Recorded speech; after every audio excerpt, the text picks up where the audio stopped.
আসসালামু আলাইকুম। আশা করি আপনারা সবাই ভালো আছেন। আমিও আপনাদের দয়ায় ভালো আছি। আজকে কি নিয়ে আসলাম, পাকা আমের দিয়ে একটা রেসিপি করব। মেয়ে বলতেছে আম্মু পিঠা খাবো। কি পিঠা খাবা? যে কোনো পিঠা বানাও, কি করব। তাই আমি বাড়ি থেকে এই আমগুলো নিয়ে আসছি। এটি আমাদের বাপের বাড়ির গাছের আম, একদম অরিজিনাল বিষমুক্ত আম। এখন বাজারে কিন্তু পাকা আম আসে নাই, গাছে পেকে গেছে। সেই আমটা আমি বাড়ি থেকে নিয়ে আসছি।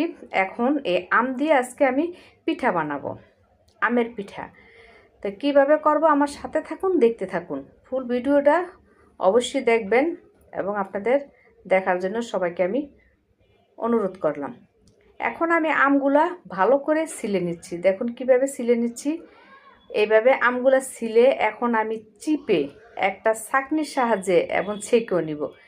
সেটা হবে প্লাস্টিকের যে ছাঁকনিগুলো আছে না, ওইগুলা দিয়ে। কিন্তু আপনি কিন্তু ওই ছাঁকনি দিয়ে ছাঁকতে যাবেন না, কারণ এটা কিন্তু একটা আশ্বাস থাকে।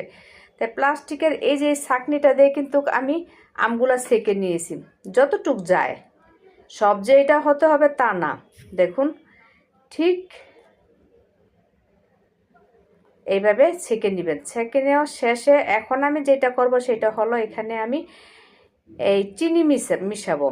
মিষ্টিটা আপনাদের স্বাদ অনুযায়ী। আম কিন্তু বেশি মিষ্টিও না, টকও না, একদম মাঝামাঝিতে আছে। তাই আমি দেড় চামচের মতন চিনি ব্যবহার করলাম। এই চামচে 1.5 চামচ চিনি দিয়েছি। এই কাপে 1 কাপ আমি এখানে ময়দা নিয়ে নিছি। আমি অল্প অল্প করে ডোটা তৈরি করে নিব। আমার মনে হলো যে আমি আমার 1 কাপেই সুন্দর মতন এই ডোটা তৈরি হয়ে গেল। দেখুন কত সুন্দর দেখা যাচ্ছে না, কালারটা কিন্তু সেই আসছে।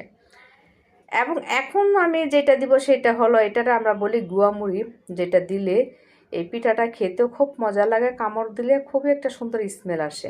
এখানে আমি চালের গুঁড়া নাই, যেহেতু হঠাৎ করে পিঠাটা বানানো, তাই চালের গুঁড়া নাই। আমি এখানে নিয়েছি চিরাটা একটু ধুয়ে নিয়েছি, ধুয়ে একটু না হালকা ভিজে নিয়েছি। ধুয়ে নিলেই ভিজানো হয়ে যায়।